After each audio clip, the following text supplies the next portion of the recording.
July 19th, 1977, the world teacher, the Christ Maitreya, head of the spiritual hierarchy, emerged from his ancient retreat and is now in the modern world.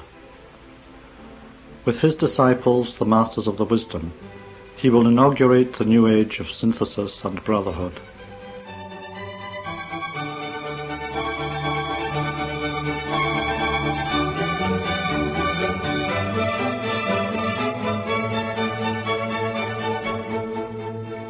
Good morning and welcome to our World Teacher programme on Wellington's Access Radio 783 AM, presented by Teresa and David on behalf of Share International New Zealand. The subject of today's programme is Spirituality and Life in the New Age. In the following article, sourced from the introduction to the book The Reappearance of the Christ and the Masters of Wisdom by Benjamin Creme, Mr. Creme explains the reasons behind the problems we face today and outlines the recommended solutions, and in the second half of our program he describes the bright future in store for humanity, an era of tranquility and equilibrium. The article begins with a quote. The word spiritual does not refer to religious matters so called. All activity which drives the human being forward towards some form of development, physical, emotional, mental, intuitional, social, if it is in advance of his present state, is essentially spiritual in nature. In that statement from Education in the New Age by Alice A.Bailey, the Master DK, I believe, focuses the shift in emphasis which must be made in our relationship to the world, and reflects a completely new approach to activities other than the strictly religious. He also said that the monopolization by the religious groups of the term spiritual has been the greatest triumph of the forces of evil on this planet. The general view is that whatever is religious is spiritual, whereas all other activities are profane or mundane. So long as we go to church on Sunday, we can spend the rest of the week creating the most corrupt, dishonest and irrational political, economic and social structures and conditions. We have separated the spiritual from every aspect of our being except the religious life, and have relegated it to a limited role as the inner life. This has allowed us in our outer lives to live corruptly and dishonestly, and has resulted in the difficulties which now confront the world, where we now face the possibility of total destruction at the touch of a button. In this coming time, we shall have to make a shift in consciousness to include every aspect of our being in our definition of spiritual. All our structures must be based on the inner oneness of humanity and reflect that reality. As souls we are one. There is no such thing as a separate individual soul. We have to create political, economic and social systems which allow that inner divinity to express itself. We have built systems which are based on the wrong principles. Competition, division, separatism and inequality, all in direct opposition to the inner reality. The inner reality is man's oneness, a shared divine nature which is potential in every single human being, and which needs the correct outer forms to allow the inner radiance to be expressed. Much of the violence of today is the result of the tension between man's knowledge of himself, inwardly perceived as divine, and his inability to manifest that recognition on the outer plane. He feels he has no control over the political and economic structures which put him into sharply divided categories, a virtual caste system. He reacts against the outer circumstances which bear no relation to his sense of himself as a divine being. He is at war with himself, and, as an extension of himself, with the society of which he is a part. This is at the root of a great deal of the present social tension and violence in the world. Only by a re-education of humanity about the true nature of man as a threefold reality, spirit, soul and personality, and of the law of cause and effect in its relation to the law of rebirth, can a true expression of man as a soul take place. This will condition our new systems. Until we grasp that all people are divine, we shall not be able to create institutions sufficiently responsive to the inner divinity without corrupting that divinity. The churches today, to a large extent, have corrupted the divinity of which they speak, because they have become so dogmatic, so doctrinal, and so separative in that dogma and doctrine that they have lost the tolerance, the sense of goodwill, of brotherhood, which should be the basis of the religious notion of God, a common fatherhood, and therefore the fraternity of all men. When this is applied to the political field, our systems will reflect that reality. Likewise, in the economic sphere, we must institute the principle whereby all peoples everywhere can share together the goods of the earth. The greatest division in the world today is the economic disparity between North and South, the industrialized nations and the Third World. 1/3 of the world usurps and wastes 3/4 of the world's food, and at least 80% of the world's resources and energy, while the Third World makes do with the rest. The tensions inherent in this imbalance are driving us inexorably to chaos. These are the central findings of the Brandt Commission, among others. Their report, North-South, a Programme for Survival, recognises the dangers inherent in this imbalance. Until all people everywhere can eat and live freely as fully accepted members of the human family, there will be no justice in the world. While there is no justice, there will be no true peace. If there is no true peace in the world today, there is no future for the world. We are now facing a crisis which is essentially spiritual, but which is working out in the political and economic fields. Hence the Christ's decision to work within the sphere of politics and economics, and hence his emphasis on the principle of sharing, which, as he has said, is the key to all future progress for man. When you share, you recognize God in your brother. Man must share or die. Sharing is a divine principle, and until we recognize that all structures must reflect that inner divinity, we shall not make one further step in our evolutionary journey. As soon as we do realize it, we shall open the door into an entirely new situation. There is a wonderful statement by the great Spanish poet Federico Garcia Lorca about the ending of hunger. The day that hunger is eradicated from the earth, there will be the greatest spiritual explosion the world has ever known. Humanity cannot imagine the joy that will burst into the world on the day of that great revolution. That may seem a very ambitious statement, but it is a recognition, I believe, that the eradication of hunger in a world of plenty is humanity's first step into its divinity, because it is the first step into right relationship of man to man. As soon as we recognize that we are one and begin to share the resources of the world among all peoples, we take the first step into becoming gods. Therein lies the essential spirituality of the new economic structures, which must be based on sharing because they must be based on man's divinity. Politics, economics, science, culture and education will soon be fundamental spiritual endeavours of humanity, embodying every aspect of the spiritual life. The religious groups, the so-called spiritual and New Age groups, do not have a monopoly of spirituality. In fact, the Master DK has said that the so-called esoteric and occult groups are the most glamoured of all the groups. I have also found them to be the least effective. The goal for humanity in this coming age is the creation of group consciousness, the sense of being integral parts of a whole. The new energies entering this planet from the constellation Aquarius work in this direction. Their intrinsic quality is synthesis and universality. We are about to witness profound changes in all our institutions and structures, political and economic, religious and social, scientific, educational and cultural.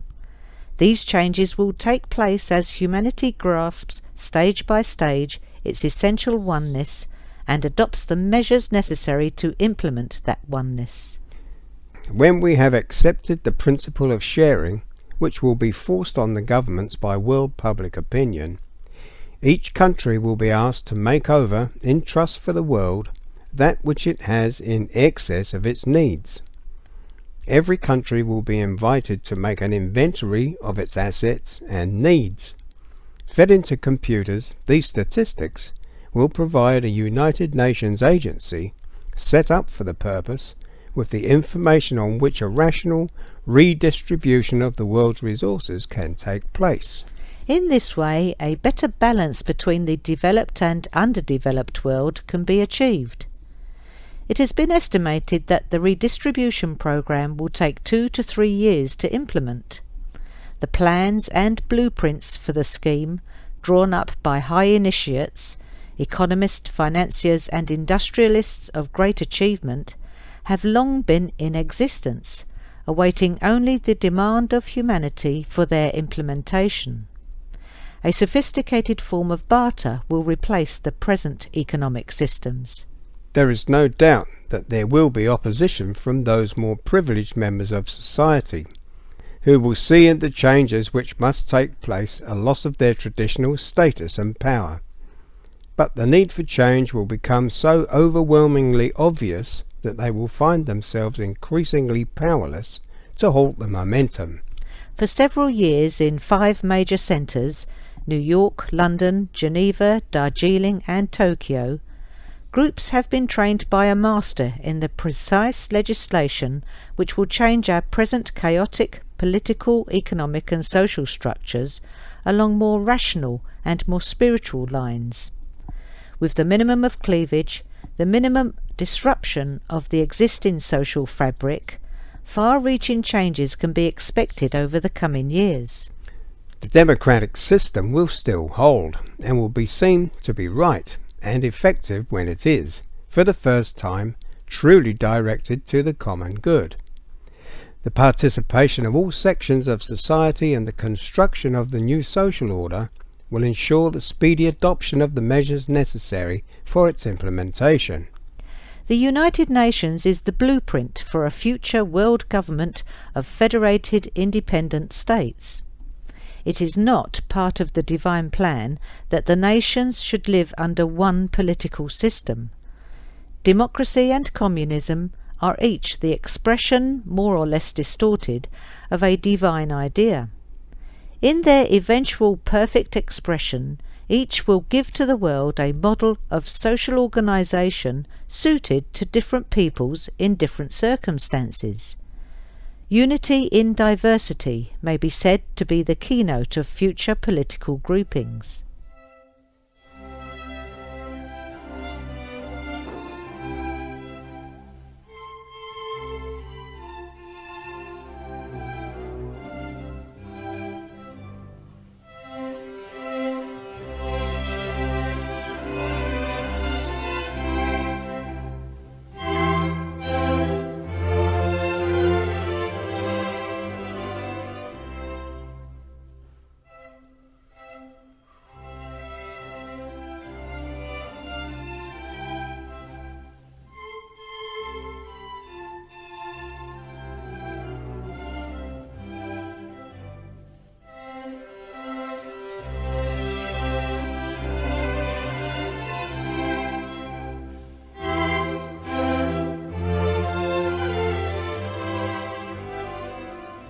You're listening to the World Teacher Program on Wellington's Access Radio 783 AM.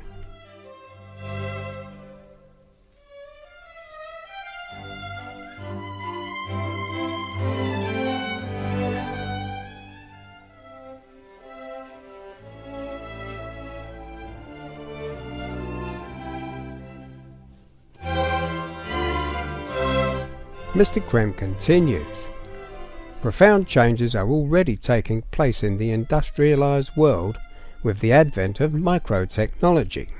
Machines ever more sophisticated will increasingly take over the means of production. Today's problems of unemployment will become the problems of leisure. Education for the right and fullest use of leisure will be of paramount importance. Eventually, all the artifacts of our civilization will be made by machines, thus freeing man for the exploration of his own true nature and purpose. In time, these machines will be made by an act of man's creative will.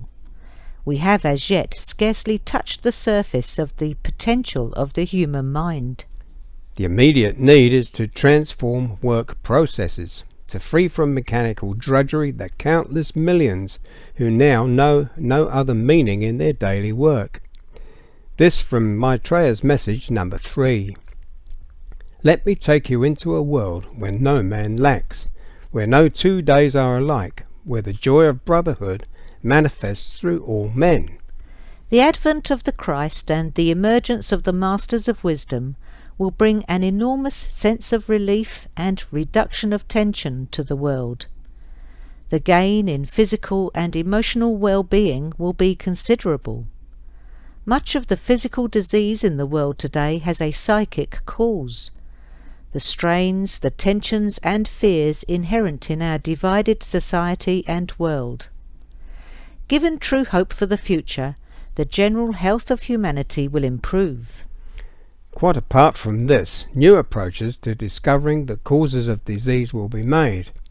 The existence of the etheric planes of matter, that is, matter finer in substance than gas and normally invisible, has long been postulated and accepted by esotericists as self-evident. This is the next area of matter due for investigation by our exoteric scientists. Kirlian photography and the work of Wilhelm Reich have already pointed the way. It will be realized that the health of the physical body depends entirely on the etheric double or counterpart body. The force centers, or chakras as they are called in the East, which focus the etheric flow, have their counterparts on the dense physical plane in the major and minor glands of the endocrine system. We are just beginning to understand how important to our well-being is the correct, interrelated functioning of the endocrine system. This in turn is dependent on the proper functioning of the vital etheric body which substands it. The alternative, so-called fringe or complementary medicines of today, they are really very old indeed, will take their place beside the more orthodox methods. Teams of doctors and healers of various disciplines will work together, each bringing their particular insights and gifts for the greater benefit of the patient. The masters are, without exception, adept in the esoteric healing arts, exemplified so dramatically by the Christ in Palestine.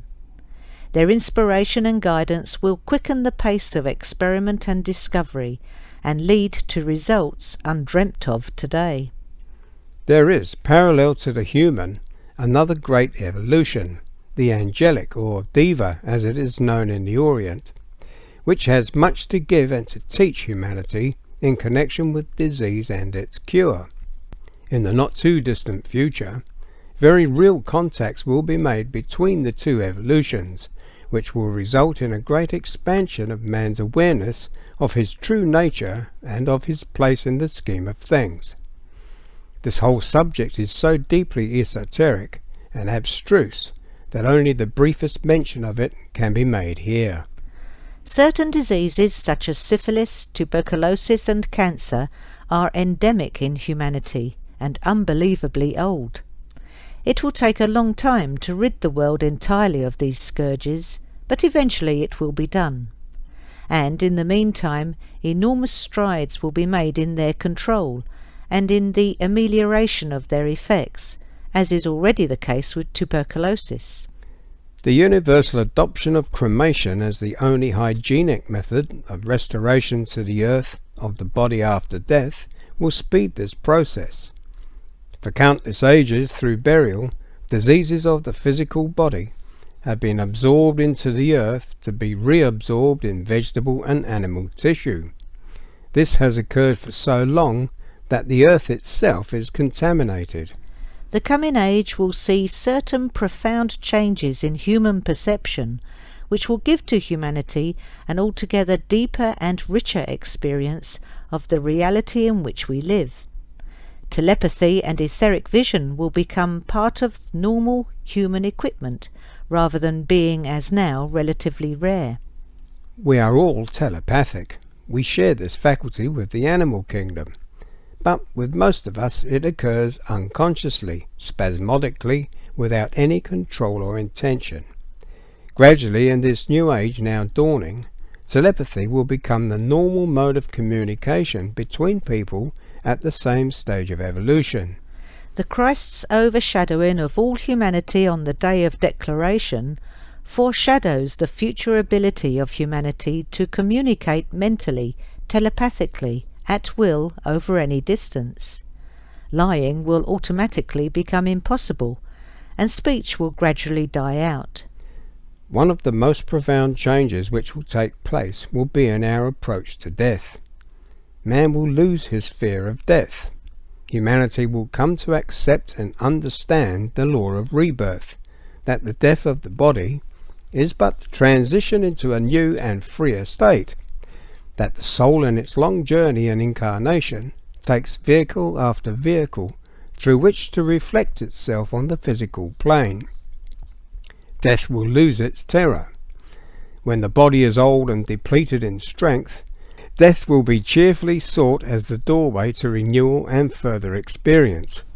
The Christ will affirm the slow, gradual evolution of man through the process of reincarnation, the law of rebirth, and through our understanding of this law and its relation to the law of cause and effect, the law of karma, will come the sure basis for the establishment of right human relations.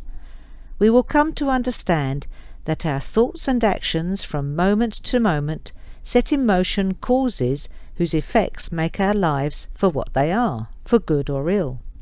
So we will see the need for harmlessness in relation to others, a harmlessness based on the will to good, expressing itself as goodwill. The Christ will proclaim the truth that the kingdom of God exists on earth, and has always existed, in the fact of the spiritual hierarchy of masters and initiates, and that one day, through his agency, all his people will be members of that kingdom. The ancient mysteries will be restored, and man will know himself as a divine being that he is. All people eventually, even those not engaged in the religious field, will share the sense of a spiritual basis to life. All will endeavour, in whatever field of human activity they may be engaged, whether political, scientific, educational or artistic, to give expression to this sensed inner truth, and will build a culture and a civilization directly reflecting their experience that God, nature and man are one.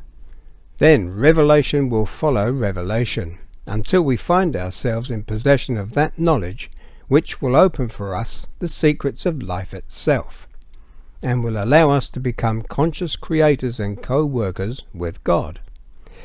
This will be possible when humanity's will and God's will are one and the same. A creative interplay between God and man can then take place, and the true nature and purpose behind the human evolution will become apparent. This will lead to the creation of the divine science known only to the masters of wisdom.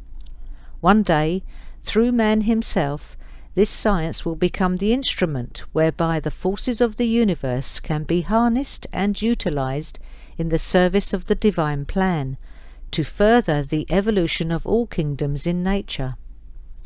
Under the guidance of the hierarchy of masters, man will find himself able to control forces and energies of which he is today totally unaware, and of which today he is totally at the mercy. He will be able to transcend time and distance by the power of his thought, and to create modes of travel so silent and apparently motionless that fatigue will disappear. Through the power of sound he will build his artifacts and control his environment. Naturally, All of this depends on our ability to surrender our little separate wills and bring them into line with the divine will and purpose. It is to this end that the Christ and the Masters will work. Theirs is the task so to lead and guide that we willingly, gladly make this surrender ourselves, in the light of our own soul's vision of the scope and majesty of the plan. A new era of peace and goodwill is dawning in the world. Nothing can now prevent the inauguration of this era of tranquility and equilibrium. The cosmic forces released into the world by the Christ are definitely making themselves manifest on the physical plane, and will continue to do so in ever-mounting potency. These forces will lead to results which at the moment seem to be impossible of achievement. More and more, these energies will condition the ways of our thinking and feeling, and will lead eventually to that desired state of fusion and synthesis which will be the keynote of the Aquarian age. Then we will recognize the fact, for so long hidden and unmanifested, that humanity is one, part of one life. And that concludes our program today on Wellington's Access Radio 783 AM. Our next one will be on Saturday the 20th of May at the usual time of 10 AM. For more information, please call us on 0636461001. That number again is 0636461001. To ask for our monthly free of charge newsletter, to inquire about Mr. Creme's books, or to subscribe to the Share International magazine, the number is 04-234-1133. That's 04-234-1133. Or write to P.O. Box 9576 Wellington. Alternatively, visit the website share-international.org. You have been listening to Teresa and David on behalf of Share International New Zealand. You can listen again to this program or previous ones online at accessradio.org.nz. Click on Programs and scroll down to the World Teacher link.